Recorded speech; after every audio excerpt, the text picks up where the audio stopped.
সাম্প্রতিক সময়ে আগামী যে স্থানীয় সরকার নির্বাচন হতে চলেছে, অক্টোবরে নির্বাচন শুরু হবে, সেটা নিয়ে আওয়ামী লীগের নেতাকর্মীরা অংশগ্রহণ করতে পারবে কিনা এই ব্যাপারে নির্বাচন কমিশনের দুই ধরনের সিদ্ধান্তের ব্যাপারে আমরা জেনেছিলাম। প্রথমে নির্বাচন কমিশন মেটিকুলাস একটা পদ্ধতি আবিষ্কার করেছিল, যে পদ্ধতিতে আওয়ামী লীগের নেতাকর্মীরা কোনোভাবেই নির্বাচনে অংশগ্রহণ করতে পারবে না। পরবর্তীতে আমরা দেখেছি যে সেই সিদ্ধান্ত থেকে তারা ইউটার্ন করেছে, ইউটার্ন করে পজিটিভ সিদ্ধান্ত নিয়েছে, আওয়ামী লীগের নেতাকর্মীদের নির্বাচনে অংশগ্রহণ করতে বাধা দেবে না আইনের মাধ্যমে। সরকারের অবস্থানও সেরকমটাই আমরা শুনেছি সরকারের প্রধানমন্ত্রীর তথ্য উপদেষ্টা ডাক্তার জাহেদের বক্তব্যে। মোটামুটি যখন আমরা নিশ্চিত একটা তথ্য পাচ্ছি যে আওয়ামী লীগ আগামী স্থানীয় সরকার নির্বাচনে অংশগ্রহণ করতে পারছে, আওয়ামী লীগ মানে তার নেতাকর্মীরা চাইলে অংশগ্রহণ করতে পারছেন, ঠিক সেই সময় সংসদে এই ব্যাপার নিয়ে আবার নতুন করে প্রশ্ন উত্থাপন করলেন সাবেক বিএনপির নেত্রী, বর্তমানে স্বতন্ত্র সংসদ সদস্য রুমিন ফারহানা। রুমিন ফারহানা ইদানিং সময়ে বেশ স্ট্রেট কাট কথা বলেন, সরকারের ডিরেক্ট সমালোচনা করেন এবং সরকারের সমালোচনা করার মাধ্যমে তিনি সরকার দলীয় লোকজনের রোষানলেও কিন্তু পড়ছেন।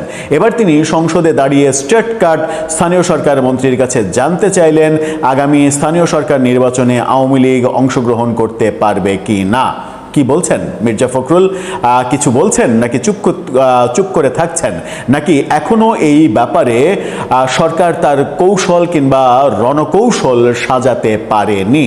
চলুন একটু জেনে দেখি রুমিন ফারহানার প্রশ্ন এবং তার উত্তর। প্রাসঙ্গিক বিষয়, রুমিন ফারহানার এই ব্যাপারে আগ্রহ, অনেকেই মনে করেন রুমিন ফারহানা আওয়ামী লীগে যোগ দিতে যাচ্ছেন। সেই ব্যাপারগুলোর রহস্যে একটু হানা দেওয়ার চেষ্টা করি, এই ভিডিওতে থাকবেন। দর্শক, বলছিলাম আওয়ামী লীগের নির্বাচন, স্থানীয় সরকার নির্বাচন, সাম্প্রতিক সময়ে আমরা দেখেছি যে পেশাজীবী সংগঠন, বিশেষ করে বিভিন্ন আদালতের বার কাউন্সিল নির্বাচনে আওয়ামী লীগের সমর্থক অনুসারীদের নির্বাচন করতে দেয়া হয়নি। বিএনপি জামাত মিলে এই কৌশলটা অবলম্বন করেছে এবং তারা একা একা নির্বাচন করেছে। বেশিরভাগ ক্ষেত্রেই বিএনপি নিরঙ্কুশ কিংবা পুরোটাই জিতেছে। এই জয়ে যে কোনো গৌরব নেই, সেটা হয়তো তারা বুঝতে পেরে স্থানীয় সরকার নির্বাচনে আওয়ামী লীগকে নির্বাচন করতে না দেওয়ার যে নির্বাচন কমিশনের মেটিকুলাস ডিজাইন, সেই ডিজাইন থেকে ইউটার্ন করিয়েছে নির্বাচন কমিশনকে। সংসদে রুমিন ফারহানা যেটা বলছেন, ইন্ডিপেন্ডেন্ট টেলিভিশনের এই শিরোনামটা দেখে নিন, স্থানীয় নির্বাচনে আওয়ামী লীগ থাকবে কিনা সংসদে রুমিনের প্রশ্ন। প্রশ্নের উত্তরে কি আসলো? স্থানীয় সরকার নির্বাচনে আওয়ামী লীগ অংশগ্রহণ করতে পারবে কিনা এমন প্রশ্ন তুলেছেন রুমিন ফারহানা। জবাবে স্থানীয় সরকার মন্ত্রী মির্জা ফখরুল ইসলাম আলমগীর বলেছেন, ঐক্যমত্যের ভিত্তিতে যথাসময়ে নির্বাচন অনুষ্ঠিত হবে।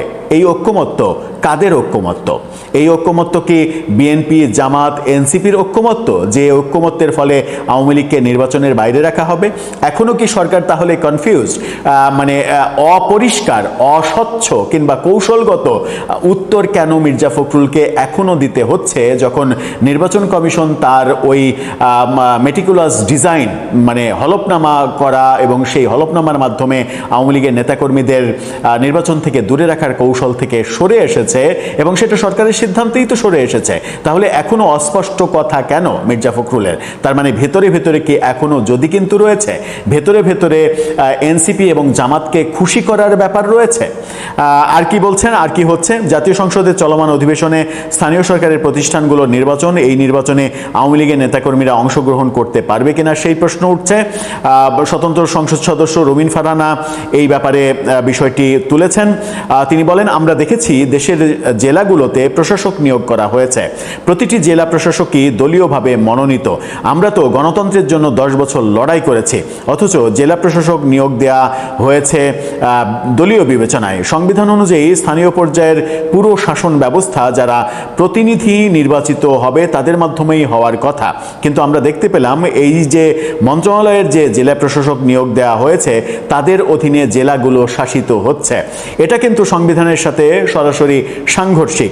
মন্ত্রীর কাছে প্রশ্ন রাখতে চাচ্ছি, স্থানীয় সরকার নির্বাচন কবে হবে?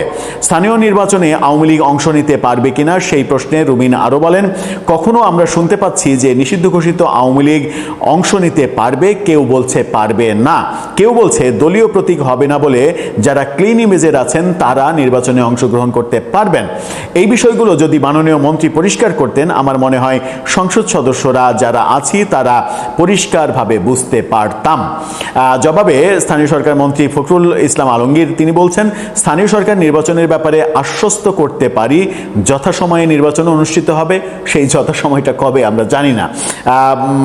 যে সিদ্ধান্তে আমরা একমত হয়েছি সেই সিদ্ধান্ত অনুযায়ী যথাসময়ে নির্বাচন হবে। যে সিদ্ধান্তে একমত হয়েছি অর্থাৎ ঐক্যমত্যের ভিত্তিতে হবে। একমত আপনি কাদের সাথে হয়েছেন? এনসিপির সাথে, জামাতের সঙ্গে? এনসিপি জামাত তো বহুদলীয় গণতন্ত্র বিশ্বাসী করে না, তারা মানতেই চায় না। তারা মনে করে যে ইউনুসীয় স্টাইলে নির্বাচন হবে, যে নির্বাচনে প্রভাব খাটিয়ে তাদেরকে বিজয়ী করা হবে এবং এনসিপি ক্ষমতার মসনদে বসবে। বিএনপি আপনারা যে আজকে ক্ষমতায় এসেছেন সেটাও কিন্তু জনচাপে, জনগণের স্বতঃস্ফূর্ত মতামতের প্রেক্ষিতে এবং মানে সেনা প্রধানের দৃঢ় অবস্থানে যে নির্বাচনকে কোনোভাবে প্রভাবিত করা যাবে না এরকম দৃঢ় অবস্থান এবং আন্তর্জাতিক চাপ সব মিলিয়েই কিন্তু প্রফেসর ইউনূসের যে মেটিকুলাস ডিজাইনের সিদ্ধান্ত, সেই ডিজাইন থেকে তিনি সরে যেতে বাধ্য হয়েছেন এবং আপনারা ক্ষমতায় এসেছেন।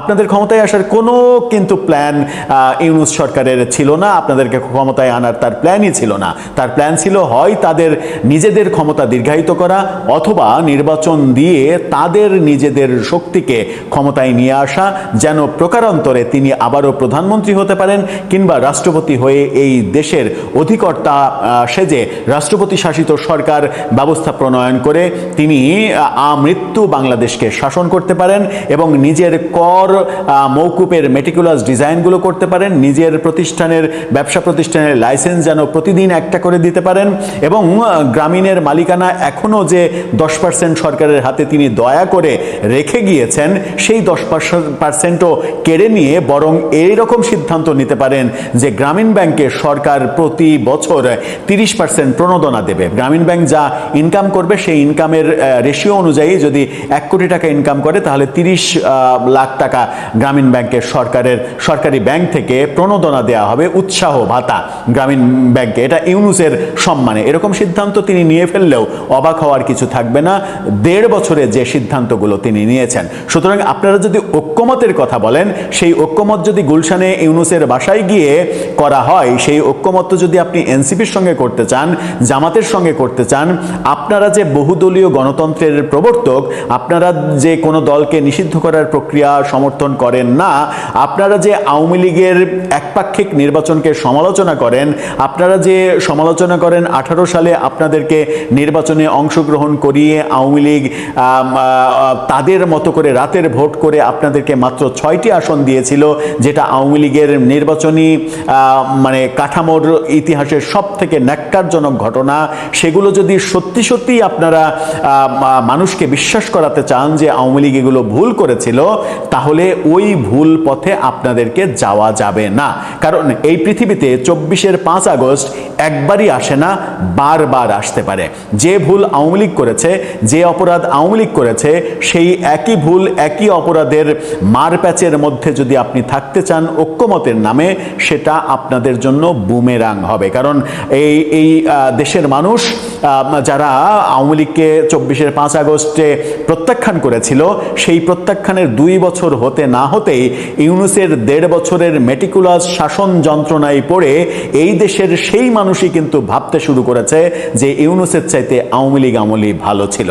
নিশ্চয়ই আপনারা চান না এটা ভাবাতে জনগণকে যে আপনাদের চাইতে আওয়ামী লীগই ভালো ছিল। দর্শক, এ ব্যাপারে আপনার মতামত জানিয়ে লিখতে পারেন আমাদের কমেন্ট বক্সে। অনুষ্ঠান স্থলের বাইরে আওয়ামী লীগের কর্মী সমর্থকেরা এমন হট্টগোল বাঁধিয়ে দেন যে শত শত পুলিশও হাসনাত আব্দুল্লাহর নিরাপত্তা নিয়ে নিশ্চিত হতে পারছিলেন না। এবং ভিডিওটাতে আপনাদেরকে দেখাচ্ছি কিভাবে দৌড়ে হাসনাত আব্দুল্লাহ সিঁড়ি বেয়ে উঠে উপরে গিয়ে হাফ ছেড়ে বেঁচে ইনকিলাব জিন্দাবাদ, ইনকিলাব জিন্দাবাদ বলে স্লোগান দেওয়া শুরু করলেন। মানে এরকম ভয় পেয়ে ইঁদুরের মতো দৌড়ে পালিয়ে কেন ইনকিলাব জিন্দাবাদ স্লোগান দিয়ে নিজেকে আর নিজেদের ইনকিলাবকে হাস্যকর করে তুলতে লন্ডন পর্যন্ত পৌঁছে যেতে হলো তরুণ নেতা হাসনাত আব্দুল্লাহর? এই প্রশ্ন নিশ্চিতভাবেই এই ভিডিও দেখলে আপনাদের মনেও জাগবে। লন্ডনে 2024-এর জুলাই আগস্টের বীর নেতা মাহফুজ আলম এবং আক্তার হোসেনকে আওয়ামী লীগ নেতা কর্মী সমর্থকেরা নানাভাবে হয়রানি করবার পর দীর্ঘ সময় বিরতির পর আবারও জুলাই আগস্টের বীর তরুণেরা পৌঁছে গেছেন লন্ডন শহরে। তরুণ প্রাণ সুযোগ পেয়েছেন, একটু বিদেশে ঘুরতে তো ইচ্ছাই করে, সকলেরই বিনোদনের আকাঙ্ক্ষা আছে, এবং এই যে ইউরোপ আমেরিকায় যদি নাই যেতে পারলেন তাহলে আসলে আর এই বড় বড় নেতা হয়ে লাভ কি? কাজেই হাসনাত আব্দুল্লাহ, আক্তার হোসেন, মাহফুজ আলমের কি দশা হয়েছিল লন্ডনে সেসব ভুলে গিয়ে সাহস করে লন্ডন গিয়ে উপস্থিত হয়েছেন। প্রথমেই গত 2-3 দিন ধরে একটা আলোড়ন চলছে সামাজিক যোগাযোগ মাধ্যমে, নানা রকম বিতর্ক সমালোচনা চলছে এই নিয়ে যে হাসনাত আব্দুল্লাহ আর ডাকসুর সভাপতি সাদিক কায়েম, ছাত্র শিবির নেতা, এ দুজন মিলে যে অক্সফোর্ড ইউনিয়নে বক্তব্য রাখতে গিয়েছেন, অক্সফোর্ড ইউনিয়নের আমন্ত্রণে, মানে বিশ্ববিখ্যাত অক্সফোর্ড বিশ্ববিদ্যালয়ের প্রাচীন বিতর্ক সোসাইটি অক্সফোর্ড ইউনিয়ন, তাদেরকে আনুষ্ঠানিকভাবে আমন্ত্রণ জানিয়ে বাংলাদেশের গণতন্ত্র পুনরুদ্ধারে তারা কি অবদান রেখেছেন, যে বৈশ্বিক ইতিহাস সৃষ্টি করেছেন, সেটা জানতে তাদেরকে অক্সফোর্ডে নিয়ে গেছেন। এসব মানে নানা রকম কথা তারা ছড়িয়েছিলেন বটে, কিন্তু পৃথিবীটা যেহেতু এখন এটুকু হয়ে উঠেছে, কাজেই সকলেই জেনে ফেলেছেন যে কোনো অক্সফোর্ড ইউনিয়ন বা অক্সফোর্ড বিশ্ববিদ্যালয়ের কোনো আনুষ্ঠানিক আমন্ত্রণে তারা সেখান পর্যন্ত পৌঁছান নাই। তারা নিজেরাই একটা অডিটোরিয়াম ভাড়া করেছিলেন, আর অক্সফোর্ড ইউনিয়নের বা অক্সফোর্ড ইউনিভার্সিটির বাংলা সোসাইটির কিছু তাদের ভক্ত সমর্থক তারা মিলে একটা অনুষ্ঠান আয়োজন করে এই সাদিক কায়েম হাসনাত আব্দুল্লাহকে নিয়ে গেছেন। এর সঙ্গে অক্সফোর্ড বিশ্ববিদ্যালয়ের কোনো আনুষ্ঠানিক সম্পর্ক নাই। এসব নিয়ে চলছিল নানা রকম সমালোচনা, আর এটাও বোঝা যাচ্ছিল যে হাসনাত আব্দুল্লাহ ঠিক মাহফুজ আলম আর আক্তার হোসেনের মতোই কোথাও শান্তিতে হাঁটতে পারবেন না। অক্সফোর্ড বিশ্ববিদ্যালয় পর্যন্ত আওয়ামী লীগের সমর্থকেরা রীতিমতো বাস ভাড়া করে হাসনাত আব্দুল্লাহর উদ্দেশ্যে গালাগালি করতে এবং পারলে তাকে 2টো ডিম ছুঁড়ে মারতে অক্সফোর্ড পর্যন্ত গিয়ে উপস্থিত হয়েছিলেন। কিন্তু সেখানে কোনো ক্রমে বিরাট সিকিউরিটির মধ্যে, বিরাট নিরাপত্তা ব্যবস্থায় হাসনাত আব্দুল্লাহরা সম্মানজনকভাবে অক্সফোর্ড বিশ্ববিদ্যালয়ের অনুষ্ঠানটা শেষ করতে পারলেও আমাদের সম্মানিত এমপি লন্ডন শহরের কোথাও সাধারণভাবে শান্তিতে দুদণ্ড হাঁটতে পারছেন না। কোনো একটা সভা সমাবেশে বা কটা নেতাকর্মী নিয়ে যে একটু মানে বড় বড় কথা বলতে বলতে বিপ্লবের কথা, গণতন্ত্রের কথা, রাজনীতির কথা, সংস্কারের কথা বলতে বলতে রাস্তায় হাঁটবেন আর 2টো শিষ্য বানাবেন, এই পরিস্থিতি হাসনাত আব্দুল্লাহর নাই। যেখানে সেখানে তাকে ধাওয়া করা হচ্ছে, তার লোকজনকে ধাওয়া করা হচ্ছে, তারপর তার লোকজনের সঙ্গে আওয়ামী লীগের এই কর্মী সমর্থকদের ধাওয়া পাল্টা ধাওয়া ঘটছে, ডিম পাল্টা ডিম ঘটছে। হাসনাত আব্দুল্লাহকে রীতিমতো একেবারে কর্মী পরিবেষ্টিত হয়ে দৌড়ে দৌড়ে বিভিন্ন রাস্তাঘাটে হয় হাঁটতে হচ্ছে, না হলে ধাওয়া খেয়ে কোথাও গিয়ে লুকাতে হচ্ছে। এই যে গ্রীষ্মের সুন্দর আবহাওয়ায় বিখ্যাত লন্ডন সামারে তিনি যে এই বিখ্যাত শহরে গিয়ে উপস্থিত হয়েছেন, দুদণ্ড যে লন্ডন উপভোগ করবেন তার কোনো উপায় তার নাই। রমফোর্ডে তার দিকে ডিম নিক্ষেপের ভিডিও বেরিয়ে এসেছে। ওদিকে হাসনাত আব্দুল্লাহ অবশ্য বিরাট বীরত্ব দেখিয়েছেন যখন তিনি কর্মী পরিবেষ্টিত হয়ে একটা কোনো সভাস্থলে ঢুকতে পেরেছেন দৌড়ে দৌড়ে। পুলিশ বাইরে শত শত প্রহরা দিচ্ছিলেন এবং তারপর দৌড়ে দৌড়ে ঢুকতে পেরেছেন।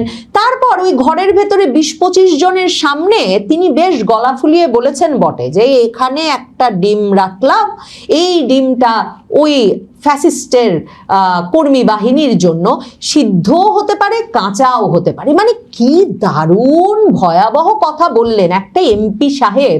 এত বড় বিপ্লবী দৌড়ে দৌড়ে বেড়াচ্ছেন লন্ডনে ওই ফ্যাসিস্টের দোসর আর তাদের কর্মী সমর্থকদের ভয়ে, আর তিনি কিনা ওই 25 জন সমর্থক নিয়ে গলা ফুলিয়ে বলছেন তিনিও পারলে ডিম মারবেন, কিন্তু তিনি আসলে ডিমও মারতে পারেন নাই, বুক চিতিয়ে দাঁড়িয়ে বলতেও পারেন নাই যে তোরা কে আসবি আয়, আমি এত বড় বিপ্লবী, মানে যেটা তারা বলেন হাসিনার গুলির সামনে যারা বুক পেতে দাঁড়িয়েছিলাম তাদেরকে ভয় দেখানো চলবে না। দেখা যাচ্ছে হাসনাত আব্দুল্লাহ প্রাণ ভয়ে ভীষণভাবে ভীত। অক্সফোর্ড ইউনিয়নে ওই যে মানে তাদের বানানো অক্সফোর্ড ইউনিয়ন, অক্সফোর্ডের বাংলা সোসাইটির ওই আয়োজন থেকে বক্তৃতা দিয়ে বেরিয়ে বীর নেতা হাসনাত আব্দুল্লাহ কর্মী সমর্থকদের মধ্যে পরিবেষ্টিত অবস্থায় গাড়িতে দাঁড়িয়ে মধ্যমা কিংবা মধ্যাঙ্গুলিও নাকি প্রদর্শন করেছেন। ইত্তেফাক খবর দিয়েছে ছবি সহ তার ভক্ত সমর্থকেরা আবার মানে মুগ্ধ হয়ে সে ছবি ছড়িয়ে দিয়েছে। এখন এটা যে পশ্চিমের একটা দেশে একজন রাজনৈতিক নেতা, একজন সংসদ সদস্য, তাকে দেখে বিক্ষোভ প্রদর্শনকারী ব্যক্তিদের দিকে তিনি মধ্যাঙ্গুলি প্রদর্শন করছেন, সেটা যে কতটা অসৌজন্যমূলক, অগণতান্ত্রিক এবং একেবারে অগ্রহণযোগ্য ব্যবহার, সেটা তো তালব্যস্য হাদির বন্ধু হাসনাত আব্দুল্লাহর জানার কথা না। এখন তার এই সাহসের কথাও কিন্তু বাংলাদেশের পত্রিকাতেও খবর হয়েছে যে অক্সফোর্ড ইউনিয়নের অনুষ্ঠান শেষে আওয়ামী ফ্যাসিস্টদের মিডল ফিঙ্গার দেখালেন হাসনাত। মানে কি অসাধারণ গৌরবের কথা। কিন্তু সেই হাসনাত লন্ডনে যখন অনুষ্ঠান করতে এসেছেন, এবং মনে রাখবেন সেই 2024-এর আগস্টের পর থেকে এই বিপ্লবী তরুণেরা যেখানেই গেছেন তাদের যেহেতু দল ভক্ত সমর্থক সেভাবে নাই, তাদেরকে মূলত প্রহরা দিয়েছেন, পাহারা দিয়েছেন, সমর্থন দিয়েছেন এবং মানে তাদের আনন্দ উদযাপন, বিনোদন এবং সবকিছুর ব্যবস্থা করেছেন সর্বত্র জামায়াত শিবিরের নেতাকর্মীরা। আর এখন তো হাসনাত জামায়াত শিবির ঐক্যের 11 দলীয় জোটের এমপি বটে, কাজেই এই কর্মীরা মিলে তার জন্য যখন একটা সম্বর্ধনা সভার আয়োজন করেছে লন্ডনে, সেই পূর্ব নির্ধারিত সভায় তিনি যখন সোমবার পূর্ব লন্ডনে এসে উপস্থিত হন, তখন এক বিরাট উত্তেজনাকর পরিস্থিতির সৃষ্টি হয়। 100-র বেশি পুলিশ নিয়োগ করতে হয় শুধুমাত্র বাংলাদেশের জনপ্রিয় এই রাজনৈতিক নেতা হাসনাত আব্দুল্লাহ যাতে লন্ডন শহরে, বাংলাদেশ থেকে হাজার হাজার মাইল দূরে একটা শহরে একটু শান্তিতে একটা সভায় ঢুকে দুটো বড় বড় কথা বলতে পারেন সেই জন্য। এবং সেখানে একটা গ্রিল রেস্টুরেন্টে, বুঝতেই পারছেন রেস্টুরেন্টের আকৃতি মানে কত বড় আর সভা হতে পারে, সেই রেস্টুরেন্টে এনসিপি ইউকে অ্যালায়েন্স আয়োজিত ওই সভায় প্রধান অতিথি হিসেবে উপস্থিত ছিলেন হাসনাত আব্দুল্লাহ। ওই যে জামায়াত শিবিরের প্রসঙ্গ বললাম, ফেসবুকে বেরিয়ে এসেছে যে 1971 সালের আল-বদর বাহিনীর প্রধান, যাকে 2013 সালে আন্তর্জাতিক অপরাধ ট্রাইব্যুনাল বুদ্ধিজীবী হত্যার জন্য মৃত্যুদণ্ড দিয়েছেন, সেই চৌধুরী মঈনুদ্দিনও এই হাসনাত আব্দুল্লাহর সভায় গিয়ে উপস্থিত হয়েছিলেন।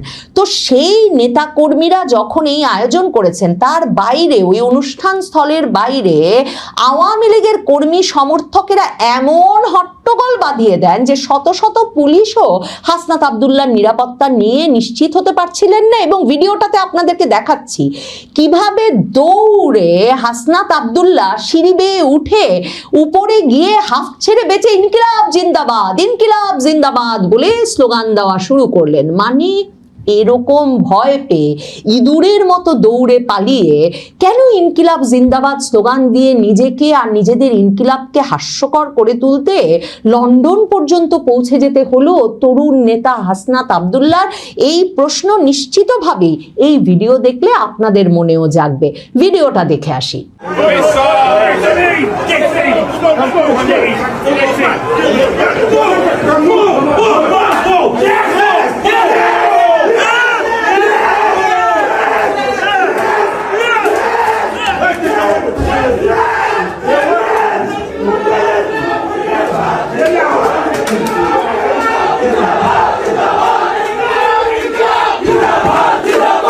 মানে একটা তরুণ ছেলে গেছেন, এখানে ওখানে ঘুরবেন, দুটো জায়গা দেখবেন, একটু ট্রাফালগার স্কোয়ার বেড়াবেন, একটু কভেন্ট গার্ডেন বেড়াবেন, লেস্টার স্কোয়ার যাবেন, দুটো সিনেমা দেখবেন, বন্ধু বান্ধবের সাথে ঘুরবেন, ভক্তদের পিঠ চাপড়ে দেবেন, সেই লোকটিকে কিনা এমন ভাবে পালিয়ে বেড়াতে হচ্ছে যে 3 ঘন্টা পর কঠোর পুলিশি নিরাপত্তার মধ্যে হাসনাত আব্দুল্লাহ অনুষ্ঠান স্থলে প্রবেশ করেন, সেখানে বক্তব্য দেন।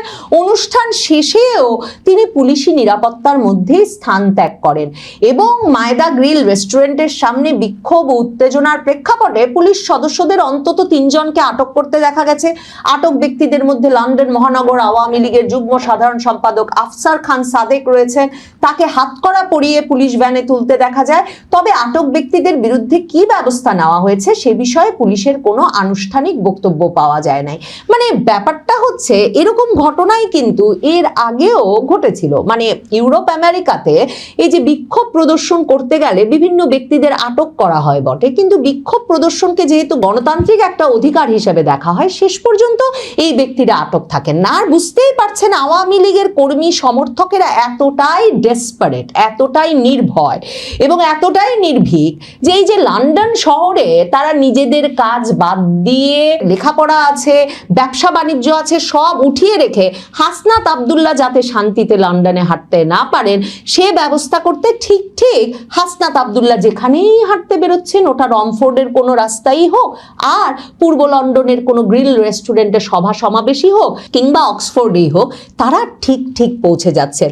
এনসিপি ইউকে অ্যালায়েন্স এক বিবৃতিতে দাবি করেছে যে এই যে রমফোর্ডে এলএম পার্ক এলাকায় হাঁটার সময় যে হাসনাত আব্দুল্লাহ আর এনসিপির আরেক ওই লন্ডনের নেতা এতেশামুল হকের ওপর যে ডিম পড়ে সেটাকে তারা কাপুরুষোচিত আখ্যা দিয়ে বলেছে আওয়ামী লীগ এখনো ভীতি প্রদর্শন ও অসহিষ্ণুতার রাজনীতি থেকে বেরিয়ে আসতে পারেনি।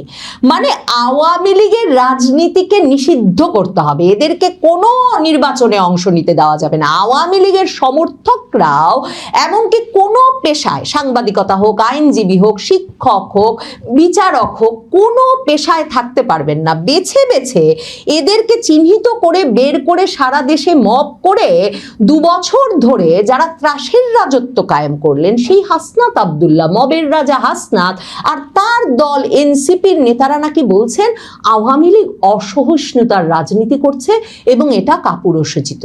এখন আওয়ামী লীগ যে এই অসহিষ্ণুতার রাজনীতি হাসনাতদেরকে দেখলে চালিয়ে যাবেন এবং এই কাপুরুষোচিত রাজনীতি করেই যাবেন সেটা হাসনাত আব্দুল্লাহরা নিশ্চয়ই বুঝতে পারছেন এবং এটাও বুঝতে পারছেন লন্ডন কেন পৃথিবীর কোনো দেশেই, মানে বাংলাদেশের কোনো শহরে যেমন তারা সেনাপ্রধান ওয়াকারুজ্জামানের বহর ছাড়া শান্তিতে ঘুরে আসতে পারছেন না, তেমনি সারা পৃথিবীতেই কোথাও তাদের পক্ষে শান্তিতে হাওয়া খেতে বের হওয়া অসম্ভব হয়ে পড়েছে। হাসনাত আব্দুল্লাহকে নিয়ে যেদিন বাংলাদেশের সব সংবাদ মাধ্যমে খবরে সয়লাভ, সেদিনই এ খবরও বেরিয়েছে যে বাংলাদেশের বিখ্যাত অভিনেতা, জনপ্রিয় অভিনেতা মোশাররফ করিম স্ত্রী সহ কলকাতায় বেড়াতে গিয়েছিলেন এবং কলকাতার নিউ মার্কেট এলাকায় লালবদর বলে একদল আওয়ামী লীগের লোক নাকি মোশাররফ করিমকে গালাগালি করতে থাকে আর তার দিকে তেড়ে যায়। মোশাররফ করিম অবশ্য মানবজমিন সহ নানা পত্রিকায় বলেছেন ঘটনাটা যেমন করে এসেছে ঠিক তা ঘটেনি, কিন্তু ইত্তেফাক লিখছে প্রবাসী সাংবাদিক জাওয়াদ নির্ঝর এক ফেসবুক পোস্টে নিশ্চিত করেছেন যে মোশাররফ করিমকে লালবদর বলে ঠিক কলকাতা শহরে ধাওয়া দিয়েছে আওয়ামী লীগের কর্মী সমর্থকেরা।